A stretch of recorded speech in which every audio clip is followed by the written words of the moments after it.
Saudações. Saudações. Sou o estudante Henrique Lima, estudante de quarta câmara na Escola Templo Áureo Florescer.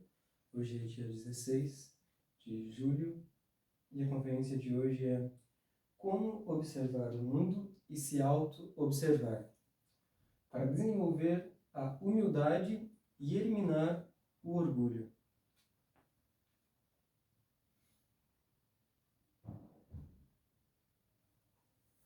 Vivemos em um mundo em que praticamente a todo instante somos observados e julgados. E também observamos e julgamos. Isso ocorre devido a um mecanismo de defesa de nossa personalidade egoísta, a qual vê os defeitos nos outros, mas não vê em si mesmo. Então ela aponta, acusa e diz: você é o irado, você é o luxurioso. Mas ela não olha a si mesma. Ela vê o mundo, ela julga o mundo, observa o mundo, mas não se auto-observa. Isso é um mecanismo de defesa da própria personalidade da pessoa. Que a personalidade, ela quer se vestir, quer parecer alguém, parecer algo. E nós nem percebemos que isso ocorre neste mundo que nós chamamos de realidade. Mas e se eu te disser que isso não passa de uma ilusão? Este mundo material que vivenciamos diariamente e repleto de imagens, sons, aromas, sensações, que para um indivíduo pode ter um significado, enquanto para o outro, um significado totalmente diferente. Então, este homem pode estar vestindo esse terno por um propósito, enquanto este outro, um outro sentido. Se existe tanta dúvida nesse mundo, se tantas incertezas, que podemos chamar isso de realidade?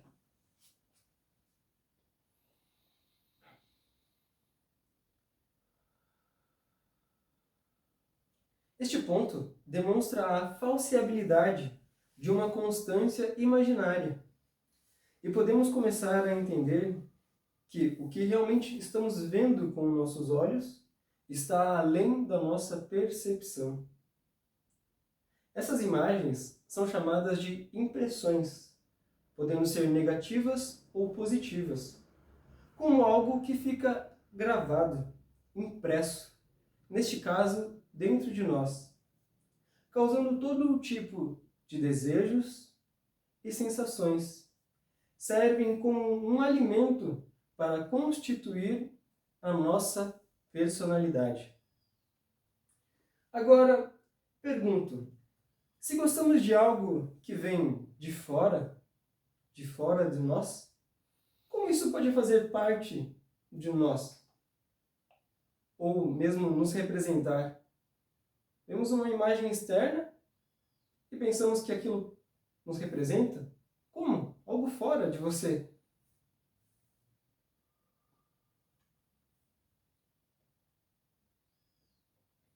A personalidade é uma formação de características agregadas em nossa vida. São diversos vícios, manias e desejos que vemos no nosso dia a dia, em diversas pessoas e em nós mesmos. Mas elas não fazem parte da nossa real essência.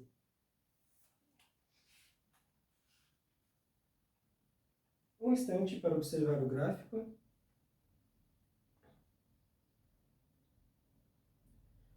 Quando começamos a usar o espelho e nos perceber, se perguntar, será que aquilo que apontei existe dentro de mim? O chamado espelho psicológico. Essa ira, esta mania, essa careta, este orgulho, será que eu também faço isso? Se questionar, começar a se indagar, será que eu também não sou igual essa pessoa que eu estou apontando, e olhamos no espelho.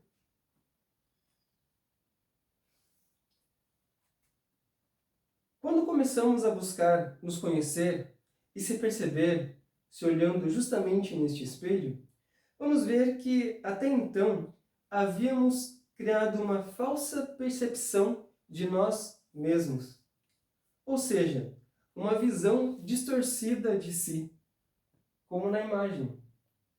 O que nós estamos vendo é o que está acima da superfície, a falsa percepção de si mesmo, enquanto o espelho revela o que está em oculto, a nossa imagem distorcida de nós mesmos. E precisamos, então, investigar, mergulhar. E quanto mais mergulhamos dentro de nós para nos conhecer, começamos a perceber elementos que até então não havíamos conhecidos. Eles estavam ocultos dentro de nós.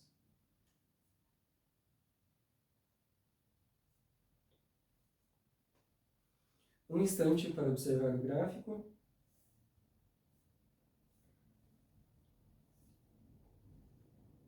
Esses elementos ocultos são nossas sombras internas e são chamados de defeitos psicológicos, agregados dentro de nós, que enclausuram a nossa essência divina e nos afastam da luz do Criador. Esses defeitos psicológicos são originados e alimentados pelo orgasmo fisiológico, o derrame do sêmen. A humanidade vem ao longo das eras se degenerando sexualmente e com isso constituindo todo o tipo de egoísmo, sendo eles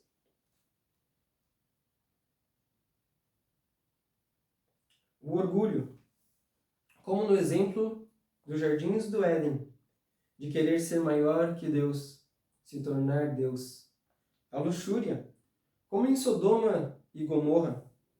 A ira em guerras mundiais. A ganância das igrejas comercializando com o que é sagrado, vendendo Cristo, vendendo bênçãos. A preguiça, vemos uma juventude letárgica e inconsciente. A gula, onde países com alto índice de obesidade, enquanto outros países com desnutrição. Diante disso, nós podemos perceber que esses defeitos psicológicos são a origem do desejo e o sofrimento da humanidade. Quando se inicia o desejo, começa-se a sofrer. E o derrame do sêmen é o que faz com que isso nasça.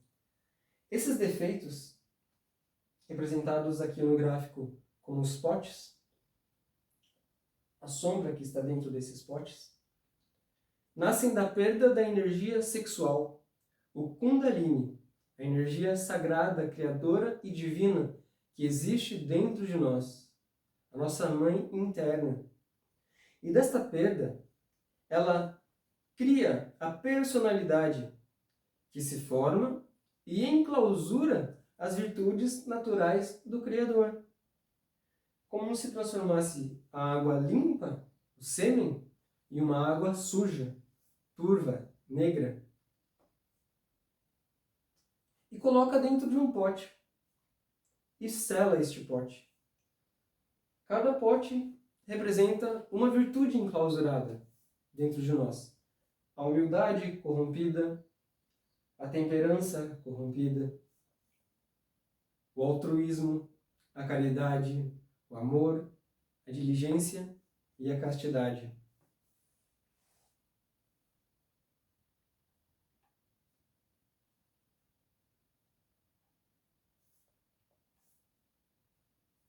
Um instante para observar o gráfico a seguir.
Este gráfico representa a história de Narasimha, Prahalada e Hiranyakashipu. Hiranyakashipu é um Asura, um homem pecador, ou um demônio. Com sua malícia, foi até os deuses, se prostrando, pagando diversas penitências como um servo divino. Porém, suas intenções sempre foram egoístas. Ele queria se vingar do deus Vishnu, o preservador, e destruir a morada dos deuses. Mas planejava isso em segredo. Então, Deus Brahma, vendo suas penitências, foi até ele e lhe abençoou. E Hiranyakashipu pediu pela imortalidade. Brahma disse que isso era impossível para um homem. A imortalidade era uma virtude apenas dos deuses. Porém, Hiranya tentou chegar o mais próximo disso, articulando o seu pedido. Pediu a Brahma que não fosse morto por qualquer criatura jamais criada, ou por qualquer criatura nascida de uma mãe, de um pai, de um ventre, de um ovo, ou gerada por qualquer outra entidade viva criada, nem de dia, nem de noite, que não morresse em nenhum canto de lugar algum, nem na terra, nem na água, e nem no ar, e nem nos céus. Que não fosse morto por qualquer tipo de arma, que o metal jamais perfurasse a sua carne, que sempre estivesse livre de doenças provocadas por micro-organismos, que sempre fosse protegido de catástrofes naturais e que seu próprio corpo e mente jamais fossem a causa de sua morte. E Brahma lhe atendeu. Porém, Hiranyakashipu tinha um filho, e os deuses, temendo que ele pudesse se tornar um demônio, este filho, após uma batalha, capturaram a esposa de Hiranyakashipu, com um bebê ainda no ventre, e levaram até o reino celestial.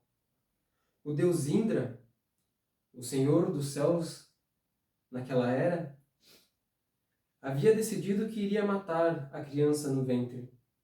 Porém, um guru foi até Indra e disse: "Não faça isso, meu senhor. Esta criança será um grande devoto dos deuses, um grande devoto de Vishnu. Não faça isso, meu senhor." E Indra lhe ouviu, mas manteve a mãe na prisão. Então, este guru, ouvindo as preces da mãe no cárcere, foi e resgatou ela, junto à criança ao ventre, e levou-a até o seu templo, no reino celestial. E esse guru, ele vivia orando canções e cânticos para Vishnu, Narayana. E o bebê, dentro do ventre da sua mãe, já ouvia esses cânticos. Ele começou a se afeiçoar ainda dentro do ventre. Quando essa criança nasceu, ela ainda morava junto com este guru. E o guru ensinou a ela a louvar a Vishnu, a Narayana. E essa criança, ela se afeiçoou. E o nome dela é Prahalada. Em determinado momento, após as bênçãos de Hiranyakashipu, ele se voltou contra os deuses e começou a articular o seu plano de destruir a morada divina. Então ele foi até o reino dos deuses e tomou o seu filho de volta. Levou-o até seu reino e ordenou para Prahalada: "Pare de cultuar Vishnu. Você deve me cultuar. Eu sou o grande Senhor, eu sou poderoso. Esse Vishnu aí não vale nada." Todo cheio de orgulho. E Prahalada, O menino humilde disse: eu ainda irei louvar a Vishnu. Prahalada, então, com a sua força, influenciou diversos demônios que habitavam este reino de Hiranyakashipu e levou eles para cultuar Vishnu. Transformou homens pecadores em devotos de Vishnu. Hiranyakashipu, ainda mais em cólera, com mais ira, decidiu então matar o seu filho. Por diversas vezes tentou ateá-lo fogo, pisoteado por elefantes, envenenado. Mas Hiranyakashipu nunca conseguiu atingir o seu objetivo. Prahalada, sempre devoto a Vishnu, foi protegido, abençoado, mantido e preservado. O rei, então, cada vez mais inconsciente, sem entender o que estava acontecendo, questionou diretamente Prahalada. Perguntou a ele: como você não morreu? Você foi pisoteado por elefantes, queimado, envenenado, jogado de precipícios. E você ainda está aqui, vivo? Eu mesmo farei, eu mesmo irei matá-lo. Mas se você desistir de Vishnu e me cultuar como um deus, eu não irei, eu irei te poupar. E Prahalada disse: não, eu irei respeitar Vishnu, irei louvá-lo. Hiranyakashipu então disse: se Vishnu nem existe, eu procurei ele pelo mundo todo para eu mesmo matá-lo. Onde está ele então? Como que ele te protegeu, se ele é tão poderoso? Se ele é tão poderoso assim, ele vai estar dentro dessa coluna aqui. E daí ele vai te proteger. Se ele não estiver aqui, eu vou matá-lo. Então ele pegou um porrete e bateu nesta coluna. E de dentro desta coluna surgiu Narasimha. Então, Narasimha, aspecto de Vishnu, cumprindo a profecia, matou o rei Hiranyakashipu sobre o seu joelho, usando a unha para estripá-lo. Sobre o joelho é um tipo de lugar nenhum, nem na terra, nem na água e nem no ar. A unha não é uma arma, muito menos de metal. E foi assim que o demônio morreu, gozando de excelente saúde. Esta história demonstra que existe dentro de nós um Deus. E que mesmo o filho de um demônio, que se alimentou de boas impressões, ouvindo os cânticos do guru e observando bons exemplos, pôde se manter fiel aos valores. Enquanto um demônio, que tentou de todas as formas vencer Deus com a sua mente conceituada, subjetiva, intelectualizada, e jamais pôde perceber a natureza divina ao seu redor, foi superado pela infinita capacidade criadora de Deus e devorado por Ele, nos revelando que dentro de nós existe alguém que nos observa e nos guia, que nos cuida. Esse alguém é nossa Mãe Divina e nosso Pai interno, a fonte da nossa energia sexual, os únicos capazes de devorar e dissolver a personalidade egoísta com a prática da morte psicológica. Com a seguinte petição: oramos a nossa Mãe Divina para que ela queime. Mãe Divina, queime. Mãe Divina, queime. Mãe Divina, queime. Para que elimine este defeito dentro de nós. Que ela dissolva e devore este egoísmo dentro de nós. Para que no momento que Hiranyakashipu tenta contra Prahalada, questiona a sua devoção, oramos a nossa Mãe Divina em devoção. Mãe Divina, queime. Mãe Divina, queime em convicção por saber que existe dentro de nós uma força criadora. Se devotar, confiar, a humildade de saber que não somos nada, que necessitamos de algo que está muito além de nós.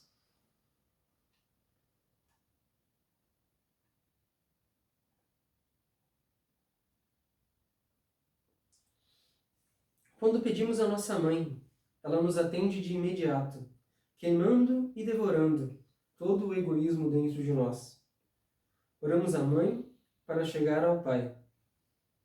Porém, é necessário, para isso, nos auto-observar, aprender a adentrar em si mesmo, mergulhar, tal como no espelho, se questionar, começar a se conhecer, se perceber, e perceber esses elementos negativos que estão nos alimentando com impressões negativas na natureza, dentro de nós, ou mesmo pelo derrame da nossa energia sexual, pela degeneração humana, aprender a manter essa energia sexual dentro de nós, o celibato ou a castidade, preservar essa energia. Isso é a devoção, isso é a humildade.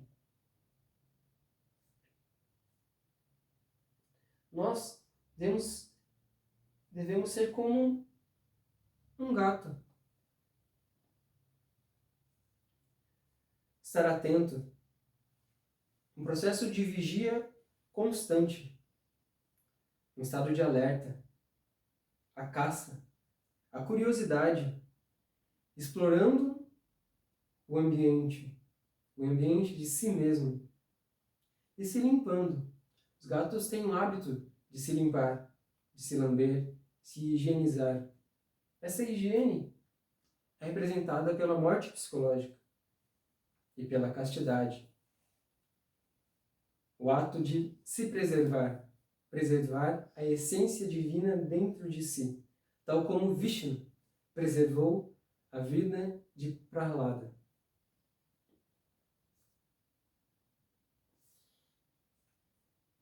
Nós vamos buscar transformar as impressões negativas em positivas. Onde existe a maldade, transformamos em bondade dentro de nós. Como Prahlada fez, que foi até o reino de Hiranyakashipu e ensinou ao povo a louvar a Vishnu, e resgatou aquelas pessoas. Transformou a maldade em bondade, impressões negativas em positivas. Ele observou o mundo ao redor, com a observação que ele tinha dentro de si e o entendimento, foi até essas pessoas e as resgatou, auxiliando a humanidade.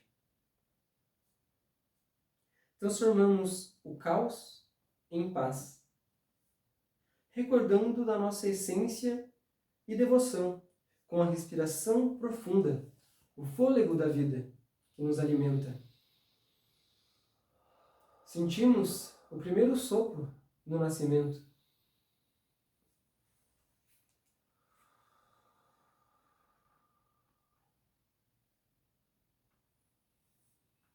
Isso é a meditação profunda, a arte de mergulhar no interior de si mesmo e se observar. Com humildade, podemos aprender com tudo no mundo. Até mesmo uma pedra pode nos ensinar a estabilidade. O orgulhoso não se observa e não observa ao seu redor. O orgulhoso deseja, quer tudo para ele. O humilde necessita de Deus, de alimento, de água para viver. É necessário desenvolver a autocrítica objetiva e se observar de forma sincera, livre do julgamento, pois o único que pode nos julgar é Deus. A humildade nasce da capacidade de se recordar e perceber que somos pequenos diante de Deus e que tudo é de acordo à vontade dele e não à nossa. Portanto, não podemos nos achar mais ou menos merecedores de algo. Devemos nos libertar da dualidade e do conceito.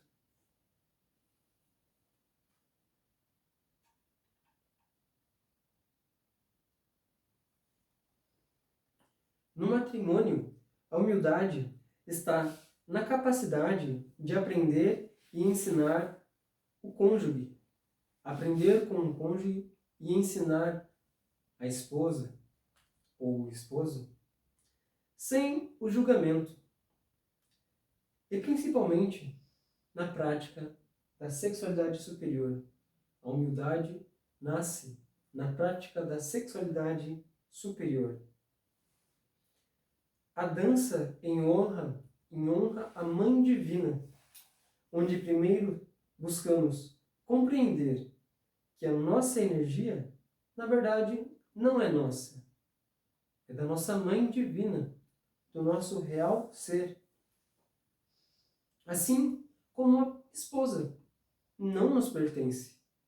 Ela pertence ao ser, pois no matrimônio perfeito, a união sexual de esposo e esposa, sem o orgasmo fisiológico, onde o casal transmuta e eleva suas energias sexuais pela coluna vertebral até o topo de sua cabeça, despertando e regenerando as virtudes naturais do ser humano, trazendo a luz que ilumina o nosso interior, sem jamais derramar o sêmen, o casal transmuta o fogo sexual, a energia sexual, eleva a sua potência, com movimentos sutis e sublimes de devoção ao ser, de entregar essa energia trabalhada ao Criador, devolvê-la para que Ele possa nos nutrir, pois é uma relação mútua.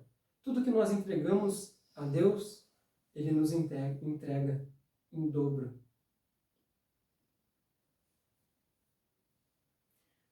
A humanidade deve jamais derramar o sêmen. O derrame do sêmen é a origem do sofrimento da humanidade. A castidade é a fonte e a porta de entrada para o Éden, para a vida plena, a paz, a alegria, o cessar do sofrimento.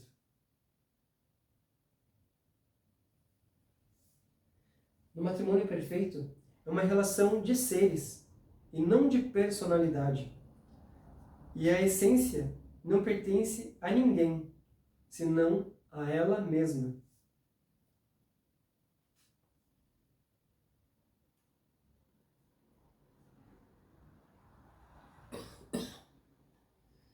Justamente por nos observar e observar ao redor, podemos desenvolver o altruísmo e o sacrifício pela humanidade. Um instante para observar o gráfico. Neste gráfico, podemos observar algo que vemos muito no dia a dia. Pessoas bem vestidas, passando por pessoas em situações de rua, de necessidade,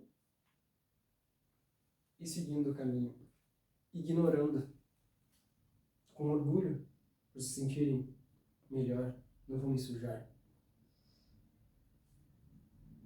E também podemos perceber que no mundo existem pessoas que passam por esses moradores de rua, olham e vão até eles e atender.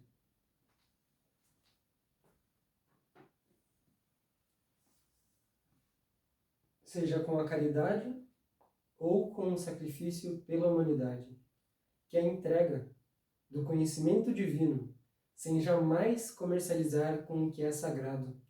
Entregar as medicinas xamânicas, sem jamais vender, porque ela é uma necessidade. É uma necessidade de todo ser humano conhecer a sua mãe divina, o seu pai interno, e poder ter a oportunidade de cessar o sofrimento em sua vida. Portanto, a caridade é uma lei e jamais deve ser pervertida ou corrompida. Entregar as medicinas xamânicas com amor, sem o comércio espiritual, pois elas são uma vida. A medicina xamânica é a nossa própria mãe. Dentro dela está justamente o fogo, que protegeu Prahlada e preservou, e que levou ele até o Pai, Narasimha Vishnu.